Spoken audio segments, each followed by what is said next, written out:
BRS అధినేత మాజీ CM KCR farm house లో మరి కాసేపట్లో కీలక సమావేశం ఉండబోతుంది. పార్టీ ఎమ్మెల్యేలు, ఎంపీలతో పాటు ముఖ్య నేతలంతా ఈ భేటీలో పాల్గొనబోతున్నారు. ఇప్పటికే ఎమ్మెల్సీ కవిత, కేటీఆర్, పువ్వాడ, నిరంజన్ రెడ్డి, పద్మారావు గౌడ్, తలసాని ఫామ్ హౌస్ కు చేరుకున్నారు. ప్రధానంగా 4 అంశాలపై చర్చించేందుకు కేసీఆర్ ఈ సమావేశం ఏర్పాటు చేసినట్టుగా పార్టీ వర్గాలు చెబుతున్నాయి. బీఆర్ఎస్ పార్టీ ఆవిర్భవించి 24 ఏళ్లు పూర్తి చేసుకుని 25వ వసంతంలోకి అడుగు పెడుతున్న నేపథ్యంలో పెద్ద ఎత్తున సంబరాలు చేసుకోవాలని ఇప్పటికే నిర్ణయించారు. ఈ క్రమంలో ఏప్రిల్ 27న ప్లీనరీతో పాటు భారీ బహిరంగ సభ నిర్వహించాలని డిసైడ్ అయ్యారు గులాబీ బాస్.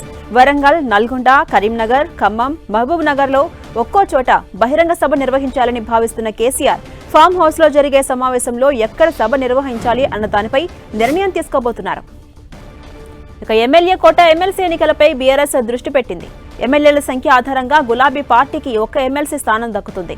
అయితే ఉన్న ఒక్క ఎమ్మెల్సీ పదవిపై చాలా మంది నేతలు ఆశలు పెట్టుకున్నారు. దీంతో ఎవరికి ఎమ్మెల్సీ పదవిని కట్టబెట్టాలని తర్జన పడుతున్నారు కేసీఆర్. ఈ నేపథ్యంలో ఫామ్ హౌస్ లో జరిగే సమావేశంలో ఎమ్మెల్సీ అభ్యర్థిని ఎంపిక చేయబోతున్నారని తెలుస్తోంది.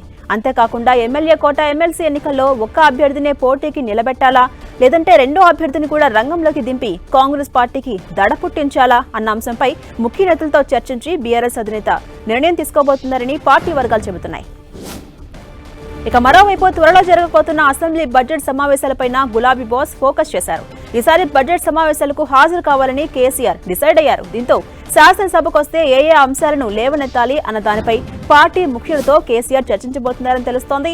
కాంగ్రెస్ ఎన్నికల సమయంలో ఇచ్చిన 6 గ్యారంటీలతో పాటు కాంగ్రెస్ సర్కార్ వైఫల్యాలు, ఎస్ఎల్బీసీ, రుణమాఫీ, రైతు బంధు వంటి కీలక అంశాలపై రేవంత్ సర్కార్ను ఇరుకున పెట్టే విధంగా పక్కా ప్రణాళికతో ముందుకు వెళ్లాలనుకుంటున్న కేసీఆర్ అందుకు సంబంధించి పార్టీ నేతలతో సమాలోచనలు చేయబోతున్నారు.